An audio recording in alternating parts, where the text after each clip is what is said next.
Yo, what is going on, Steeler Nation? We are back with another episode of the Steel Factory podcast. I believe this is episode 307, 308. Anyways, we're coming to you live from the North Oakland studios in Pittsburgh, wrapping up whatever happened yesterday. This is going up on Tuesday. I'm joined by Junior for this episode. What's going on, guys? It was a rough day, rough week. It's gonna be a rough week, I guess. It's embarrassing, not gonna lie, to record something like what we did. Dude, I got on the bus home and I opened up TikTok and no bullshit. Our predictions video went up, I think Friday afternoon. Probably only had like 1,000, maybe 2,000 views by like Saturday night. No bullshit. I opened up TikTok like around 4 o'clock, 4:30 when I was on the bus. It was like at 16K views. And it was literally all Niner fans acting like they predicted the score, just throwing it 37. I'm thinking 37. I don't know if I'm gonna stitch this and put over there just to fuck with all you trolls out there. I was laughing. I got a kick out of it. There was some Steeler fans in there defending whatever. Shout out to you guys. But man, honestly though, what a weekend. Or just at Acrisure Stadium. Pitt got fucking destroyed by Cincinnati Saturday night. I left at halftime. I think the score was like shit. It was basically what the halftime score for the Steelers was too. It was like 20-7. I left that shit. They almost came back. I got back to my apartment and it was like 27-21, and I was like, oh shit, we have a chance. And then we just fucking choked.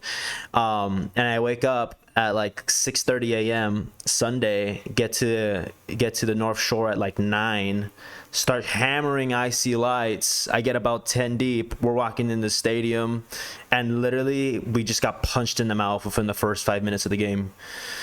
How was your experience? I guess waking up, the excitement, and then just the complete like fall off, the downfall, the come down. I guess it was a little bit. I felt like a little kid when I woke up. I was up. I got up really early. I got up like at fucking 7:30. I threw on NFL Network. It was like some random pre-game kind of show with like all the B tier NFL Network analysts until we hit the actual like. When you're 3 hours, 3 hours yeah, still, exactly. yeah. Exactly. You got your son dressed up in his gear too and all that. Yeah, I was ready. I had a Steelers outfit on. I was like, this guy's gonna start off 1-0, and then, I think it just kind of hits you like a train, because after the first quarter, I don't remember what the score was, but I remember feeling very helpless. It was 10-0 after the first, and then like it was 20-0, and then Kenny had the 2-minute drive, which honestly I thought he looked pretty good on. He was taking what the Niners gave him. Matt Canada wasn't in his fucking ear calling out bullshit, right? And then again, the Niners are playing prevent defense, obviously, but Kenny, he's doing what he should have been doing the whole time, which is taking what the Niners defense was giving him. Honestly, if he would have had Allen Robinson involved in the first half, things would have went different. Not a whole lot different. Maybe we get a first down in the first quarter and not the last 2 minutes of the fucking half. I thought he looked good till we got to the red zone. I think we needed some help too to even get there. I think there was like a Najee late hit on the sideline on that drive, and then we got to the red zone. I think we needed another penalty to keep the drive going. And then honestly, I thought he threw a dart in there to Muth. I thought that was a bullet, and I think that was probably out of anger. But anyways, that's all the points we had. Frymouth gets the first touchdown of the year for us. And then honestly, halftime felt pretty good. I'm not gonna lie. I thought maybe we could write something in the half. What about you at halftime? What were the feelings? At halftime, I didn't think we had it. I was like, there's no way. Kenny only looked okay for one stretch, and it was 2 minutes, and like we're not gonna see that again. He's not I don't think he's at the point where he can just flip the switch, you know? Like will Like us into like a fucking chance like Ben would in his peak yeah, years. exactly. Yeah, cuz there's quarterbacks they're at a certain level where they start off like shit. Like if you see Tom Brady having a bad game, It's not you're gonna be like, the whole "Oh, game. like yeah, he was like, oh man, like when is he just gonna like turn this around?" And they always do, He right? did You that can't last year when he was fucking 45. You know, we were up, not by a lot, but we had him contained, and then he still made it a ball game at the end exactly. last So year. I just don't think Kenny's not there yet. I don't think I don't know if he'll ever get there. I want him to get there, but I think the Niners came out and just the way everything looked, we looked terrible. We looked terrible. Right? Nothing was working. It wasn't even like, oh, we're just getting unlucky and stuff's not clicking. It's like we were getting like manhandled in every like facet of the game. Right? It wasn't like, oh man, like if like we just need a couple things to go our way and this all turns around. It was like, wow, we're just playing a completely different caliber of team and and we're not at their level or close to it. Yeah, I don't know if it was a confidence issue, not being locked in, dialed in. Honestly, I thought it was weird. I thought something was going on when we won the toss and Tomlin said, "Fuck it, we'll get the ball first." In Yeah. what world Yeah. do you ever do that when you have a young quarterback and your defense is supposed to be your strength? I know we go 3 and out there. Kenny gets sacked on the third down. Everyone's saying that he should have gone checked for a concussion because the way he got slammed was the same exact way he had his other concussions last year. I don't want to dive into conspiracies, but but nah, I think he's fine. Honestly, dude, he just looked off, dude. Especially in the first half, I thought he wasn't making passes that we've seen him make. Mhm. Routine passes, and they were just kind of off. I don't know what was going on. He was seeing ghosts. It was obvious. Like You could say that. I there was times too where he stood in the pocket, right, for a good amount of time. And sometimes guys just weren't open.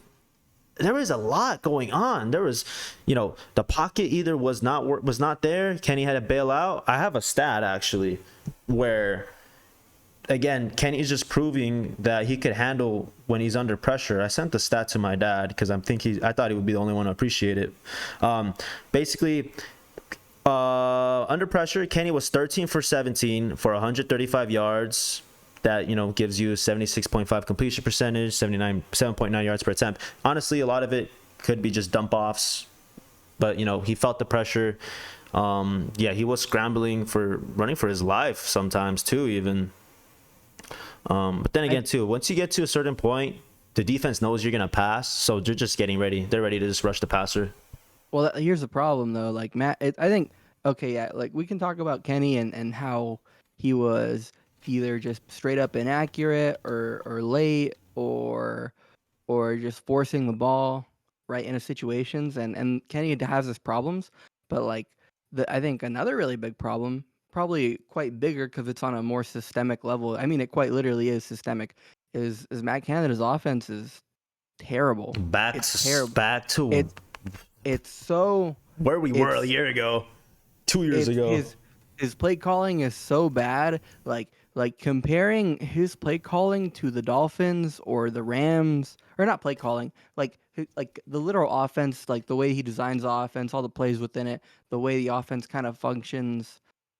Like comparing it to the Dolphins offense with McDaniels or McVay or Shanahan, right? Where it's almost like they're playing like if this were basketball, they're the Warriors, right? They have all of this motion going on, like all of the motion kind of works with all the other They're motion going on. creating the mismatch. They're getting guys Exactly. open. Like, Like go. everyone's open, and the Steelers are just like almost like they're playing iso ball. They're stuck in the 2000s, whereas everyone has these motion offenses set up that that are incredibly free flowing and reactionary and dynamic, and we're playing iso ball, and it's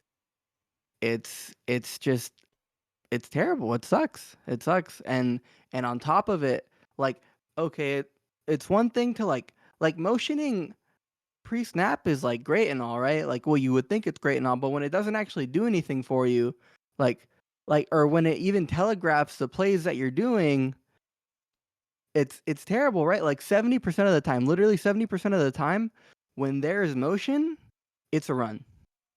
And you could see the 49ers safeties talking about it. They would tell each other, "Hey, it's fucking motion," and the safeties know, "Hey, most of the time this is going to be a run," so they would come in closer to start filling in the gaps and to make sure they were there to make the play, right? And that goes across the entire offense. The whole thing is like that. Matt Canada is not a dynamic play caller. Matt Canada's playbook is not a dynamic offense.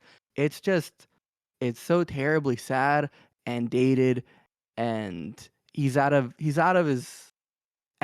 depth. It's almost like he's a high school play caller, especially like looking at all the college offenses. They're so much better than this. They're so much more interesting than this. Yeah, he had one offense that worked in 2016, and it happened to be where the Steelers played, and that was enough to get him a fucking job out here. Yeah, I mean, it just goes to show. I mean, I sent that like last night. Literally, the passing chart, it's the same as Ben's in his last year. Literally the exact same. Half of them behind the line of scrimmage or at the line of scrimmage. You have a random deep shot, and then like a pick maybe on that deep shot as well. A lot of stuff to like the left side of the field too. Nothing past like 10, 15 yards. And Kenny, his strength is not the deep ball, obviously, but dude, he could throw it 20 yards downfield, no problem. I mean, we saw it. I mean, I hate to bring the preseason up. We saw it in the preseason. He was able to throw it 30 yards downfield. Where was the intermediate passing game that we saw in the preseason? Not there. We're going back to this dink and dunk. Not to bring up how terrible the fucking O-line looked. Look at the PFF grades. No one was above like a 40 or a 50. It was fucking terrible. And you could say, dude, like no one was getting open, and you're right. He didn't change any of the fucking pass routes. Our pass routes are so obvious that you could, if you go back and you watch some of the plays, the Niners are running our routes. They're running our routes. The corners are running our routes. No one's open. That's why. And how about this one really stuck out to me in the second half. It was already 7-27, whatever. But we're still midway through the third quarter. A lot of time left. We have the ball. We're at the 8-yard line. It's a 4th and 4. Everybody goes to the end zone. Nobody cuts in, underneath while everyone's going into the end zone. Not one person going just to get a first down. It's at the 8-yard line. 4th and 4. Everyone's in the end zone. Everyone's like running the same route. There's like 3 guys in one area. And then the other, I think Jaylen Warren was barely coming out of the backfield by the time Kenny threw it. And, by then he has to get rid of it. The pass rush was getting home. No one could go underneath? Like, it's so simple to, like, where is the play call? You could play for the first down there. It's 4th and 4. Why are we up, dude? That was the one that stuck out to me. We'll get into injuries later. I think there's another play too. Yeah, I mean, the O-line sucked. We haven't even got to the defense. They could not stop McCaffrey. I mean, there's sometimes, tackle for a loss here and there. The only bright side of our defense is Watt is still. He's still him, dude. He's on pace for 51 sacks. He's still the best, if not one of the best. He's up there. He's up there with Bosa. He's up there with Parsons. What did Bosa do yesterday? He's pretty good. I'm fucking with y'all. Nah, but dude, TJ forced 2 fumbles, 3 sacks. He had like another tackle for loss, dude. Like he's still fucking good, dude. And he's still fucking good. That was working their right tackle. I'm looking forward to him facing DeJuan Jones next week. We'll save that for the Browns preview at the end of the week. Pat Pete was a disappointment, dude. I could bring up like the passer rating, but I mean it spoke for itself. The dude fell down on one of the touchdowns, and it just, I mean, yeah, you could always say they made a great play, but I prefer to say that he just got bitched by Ayuk on that second touchdown. Yeah. Maybe it's ready for him to go to time. maybe it's ready for him to go to the slot, bring in JP. I don't know, dude. Minka didn't have really any splash either. You kind of hope he comes up with something. If no one's really doing anything for like, on the corner side of things, you rely on your safety. Minka kind of was taken out of the game, I guess. Maybe, I don't know. I think It was Ayuk killing us. I mean, I don't want to say we contained Debo, but everything kind of went through Ayuk. We couldn't get off the field on third down. I feel like Purdy would just hit him wide open. I don't know who I think everyone was wide open, dude. That was a problem. Everyone was wide open all the time. Like there wasn't a play that went by where it looked like we had a decent stop aside from TJ pulling greatness out of nowhere. Like the only time we had a stop on a third down is if TJ got home or we rushed Purdy. Like, what happened to the times where we had like these super elaborate blitz schemes? I know like this was in the early 2000s, but come on, man, come up with something here. And I don't know, like, I don't think we're playing fucking zone. Like, I don't know coverages. I'm not gonna act like I do, but like, where's the creativity in the blitz? We have. I want to say our linebackers looked okay. I think it was just our D line getting manhandled. Dudes like Ogunjobi was not at his best. Cam got injured halfway through the game. Benton looked pretty good. That's one silver lining, I guess. Who else was playing a lot? Montrevious Adams. These dudes, Loudermilk. These dudes are depth at most. They should not be out there too many times. Leal didn't even finish the game, I believe, either. He got hurt too, or he just didn't play anymore? He didn't finish. Yeah, he got hurt. Fuck. So we have, I mean, let's get into injuries, I guess. Hayward is going to go on IR. He's getting surgery. Could this mean 8 weeks, right? 8 weeks at the minimum. So are you starting to think that this might be the beginning of the end for Cam?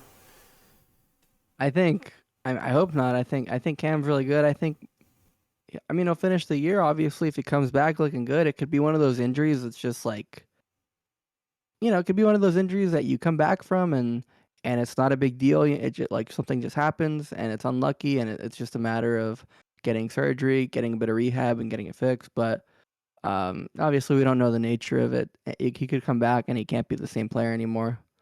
That's a groin, so we'll see. That's a definitely real possibility. But yeah, we don't know what's up. And then as I guess in levels of importance on the field, Diontae. It's a hammy. That's always kind of tricky, I'd say, right? Hammies are terrible injuries I mean, this is kind of a really good comparison just because it's a player in the same exact kind of mold. Keenan Allen, another guy that's more like route runner. Is that what's keeping Cooper Kupp out right now too? I think so. Yeah. Oh, brother. Yeah. Keenan Allen it's not looking good, brother. Keenan Allen had a hammy injury last year, and he was out like a good chunk of it. And even when he came back, it was a lot of. It's like, yeah, you're never 100%. You'll come back for a game, you'll miss another game, come back for 2, miss another 2, shit like that, right? Exactly. So I don't know. I think hopefully it's nothing serious, but hammies are always a headache to deal with. Right. And I guess from that, Calvin Austin saw a little bit more playing time when DJ got injured. I thought he looked okay. I didn't. Yeah. Dude, like this is what like pissed me off too. Like, where was the deep shot to open up the game? Like, let's do a little heat check here. Like, it's obviously beginning of the year. They're thinking that we think we're hot shit because of the preseason. So let's show that we think we're hot shit. And then where's the fucking heat check? Send Calvin Austin 35 yards deep. Fuck, he got GP too. He's out here saying fucking Kenny can't get him the ball. And then he comes into the locker room today saying, oh man, I don't even have comments on my Instagram. Bro. The cap? I think GP got checked. He Cap City over there. He probably butt-liked the comment or some shit. I don't know, dude. GP got checked, dude. Yeah, bro. That was fucking Cap. That shit was funny, though. That was also funny, too. He got a fucking personal foul at the end of the game. Were you still watching? Yeah.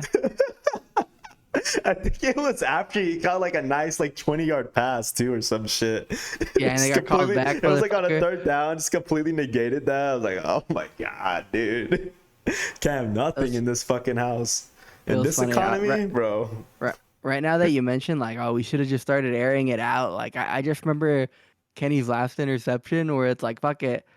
Like, all we were thinking is like, all right, we just got to go all in right now. We got to make some big plays, and we need Kenny to just start throwing this and letting it rip. And then he immediately throws a fucking interception No, again. dude, fucking Connor fell down on that shit too, bro. DJ fell down on the first interception. That little seam pass across the middle to Connor, we've seen him complete that like 2-3 times last year against the Browns, against the Falcons for a touchdown. Yeah, DJ was DJ got injured.